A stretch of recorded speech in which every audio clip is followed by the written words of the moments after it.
I remember being a kid and seeing a Masonic symbol on the back of my grandpa's tan Ford Gran Torino. I had no idea what it meant, other than Grandpa was proud of it. It meant something to him. I was told that it represented some kind of club that he belonged to, and that was good enough for my youthful, curious mind. He always wore a Masonic ring, and it had symbols that were both exotic and mysterious. The number 32 was emblazoned on the side with some kind of deep, esoteric meaning. And on one side, a very decorative cross. Many decades after he and Grandma passed away, I opened a box of his Masonic possessions. I deeply wondered what this club, this organization, was all about. But more importantly, why was it so important to him? It was only the start of a long journey ahead.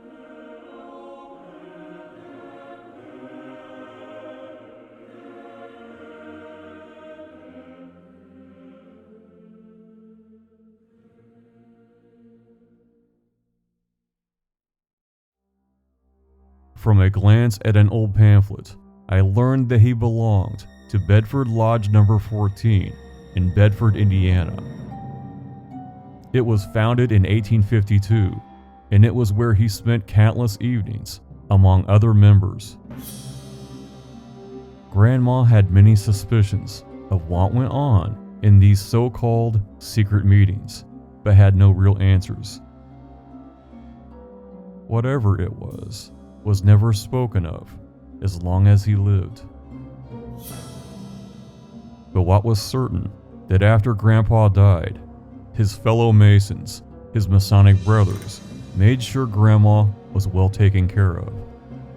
Grandpa had made a clear commitment, and the Masons returned that commitment to his widow. Among his things were items with strange symbols.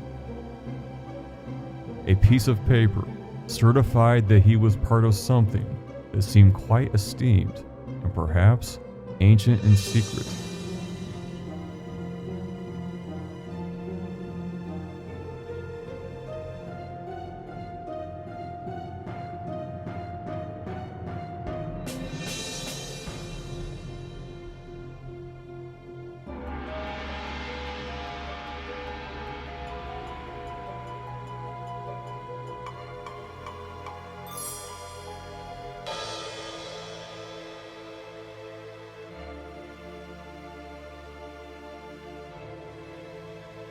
And a card stated that he was a sublime prince of the royal secret, 32nd degree.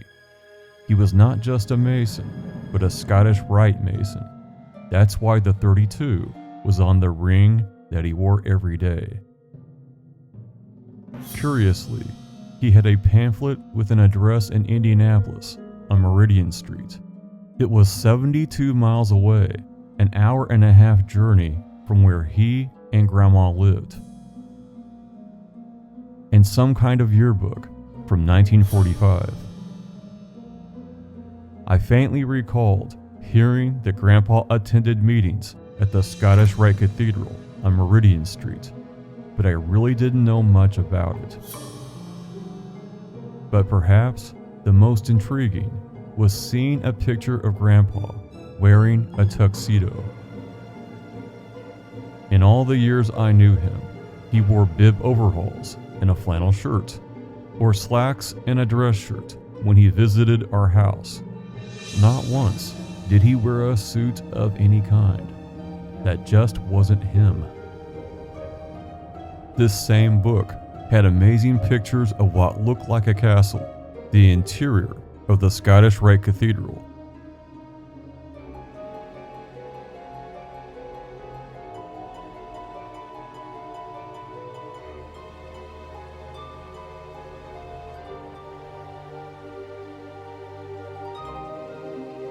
And finally, to thicken the mystery, I found a leather-bound book written in some kind of strange code.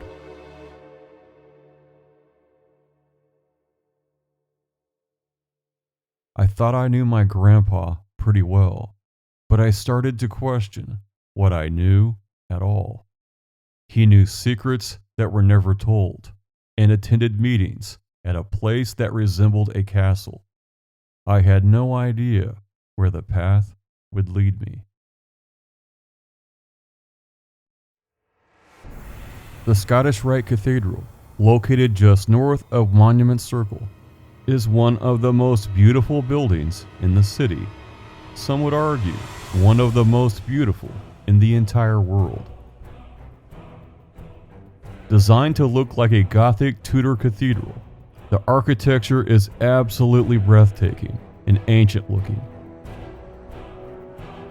Masonic symbols and imagery adorn the exterior with hidden meanings known only to the initiated.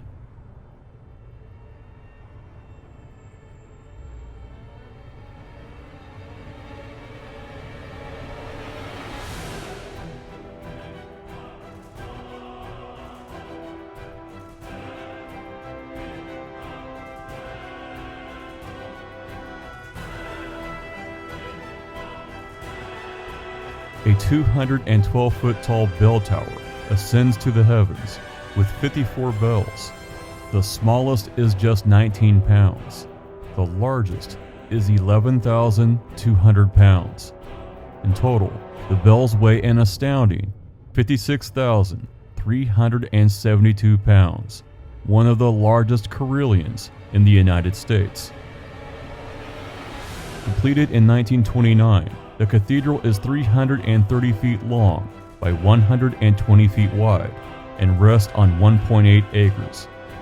It's the largest building in the world dedicated solely to Scottish Rite Freemasonry. At the time, it cost $2.5 million and only 22 months to build.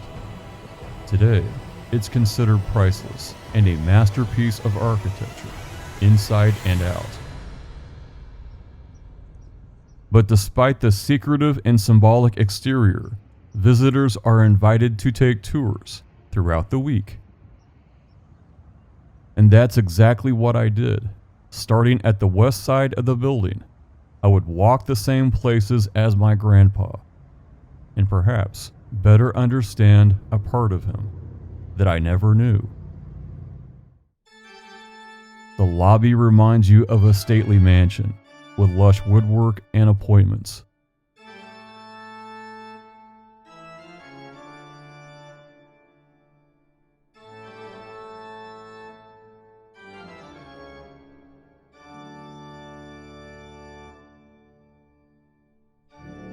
This is called the Tyler's Room, which exits to the east side of the building. It has very special and symbolic meaning to Masons. It represents the inner sanctum of King Solomon's temple. I immediately recognized it from Grandpa's book. The walls are polished travertine marble with a highly ornate ceiling.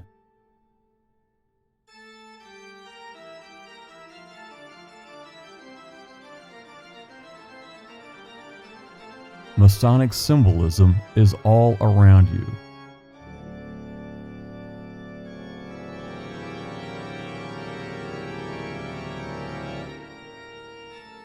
On the floor is a bronze depiction of the zodiac and the 4 principal degrees of Freemasonry, worn down by countless visitors and Masons alike. The cathedral was designed by architect George F. Schreiber, who was also a member of the Scottish Rite and familiar with all of its symbolism.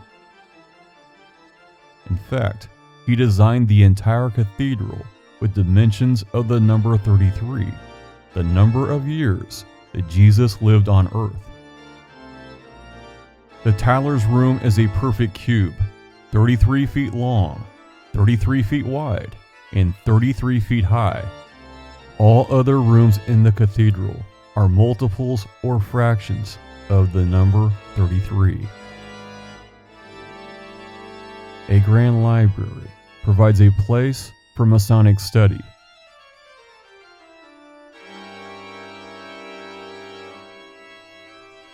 bookcases are filled with rare books on Freemasonry. It might surprise you that a so-called secret society rents out this magnificent facility for wedding receptions and other events. They accept many bookings throughout the year.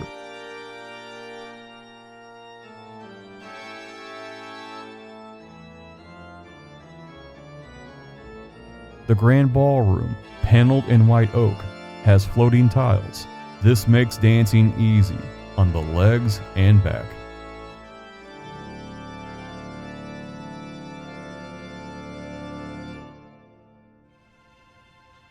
The crystal chandelier is over 2,500 pounds and made up of almost 200 individual lights. There is absolutely enough room for the largest dream reception.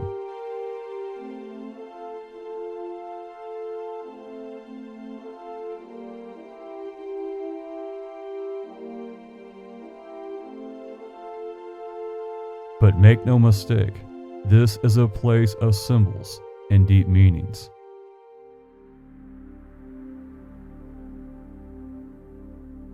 The stained glass windows detail the Masonic degrees, arts, and sciences.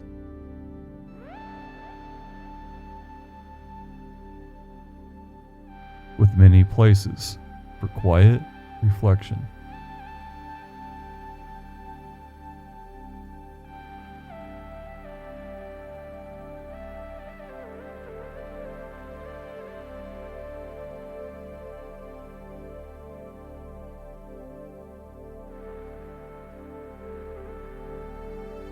This is where the rituals of Freemasonry are practiced in secret.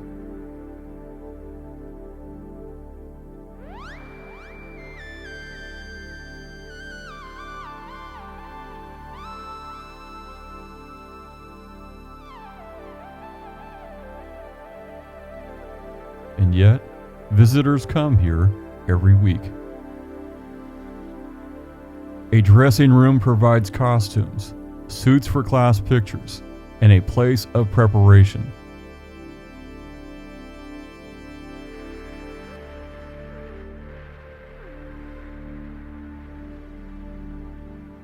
Some of these costumes, used in degree ceremonies, are well over 100 years old. And these ceremonies are performed in a space that is beyond remarkable, bringing lifelong meaning to Masons.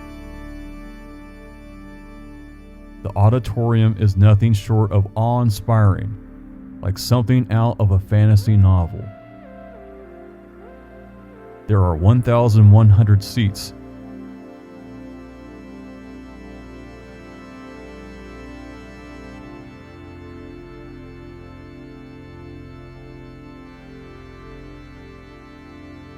And the wood is carved curly Russian white oak.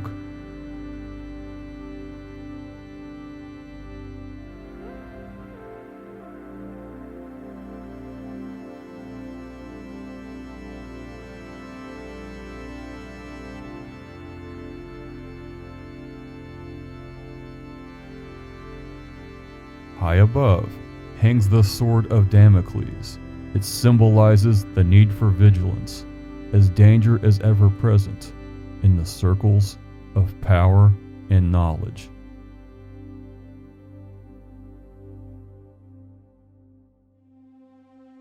As grand and inspiring as this structure is, it emphasizes that all men are equal, entering and leaving by the same door.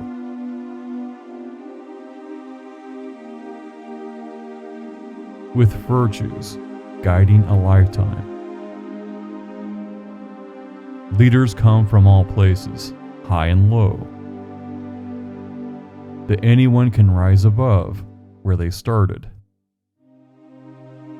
Freemasonry has had its share of famous members, from George Washington and beyond.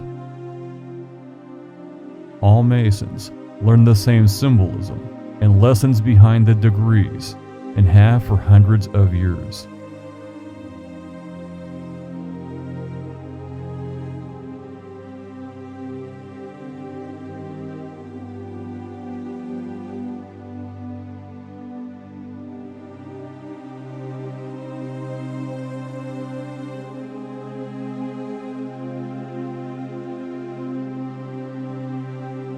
But perhaps the most poignant and telling is the picture room. A place where all 32nd degree Mason pictures are kept for posterity forever.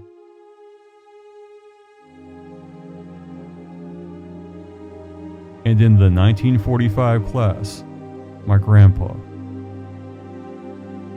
Grandpa knew things I'll never know, symbols and deep meanings that he shared with absolutely no one. While I learned many things touring the Scottish Rite Cathedral, Grandpa literally took secrets to the grave, leaving only his name, 2 dates, and a Masonic symbol on his tombstone. But no matter who we are or what we belong to, we all have secrets. Some are meant to protect feelings, some to protect hearts, and some no one ever needs to know.